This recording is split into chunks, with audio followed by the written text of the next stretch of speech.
বোর্ডে লেখা দেখছেন যে একটা রুট ওভার দেওয়া আছে, রুট ওভারের ভিতরে কিছু সংখ্যা দেওয়া আছে, যেমন 1 2 3 4, 1 2 3, এবং পরে কি করছে, এটা যেভাবে পড়ছে ঠিক সেভাবে নিচে নামছে।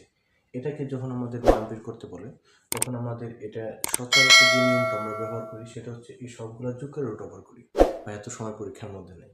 এখন আমরা কি করব, সহজ একটা ট্রিক্স শিখবো। সেটা হচ্ছে, দেখেন 1 2 3 যেভাবে উঠছে ঠিক সেভাবে নামছে, এই মাঝের যে সংখ্যাটা আছে সেটা আমরা বসাই দেব, শেষ। দ্বিতীয়টা সেম, 1 2 3 4 5 যেভাবে উঠছে 4 3 5-এর পরে 4 3 2 1 ঠিক সেভাবে নামছে, তাহলে এবার মাঝে কত আছে, 5 আছে, এটা আমরা বসাই দেব 5। নিচেরটা যদি করি 1 2 3 এভাবে 20 পর্যন্ত উঠছে, আবার কি একে নামছে, তাহলে বলেন তো কোনটা হবে, একটু ভাবেন। অবশ্যই এবার কত হবে, 20 হবে, কারণ কি মাঝখানে 20 আছে।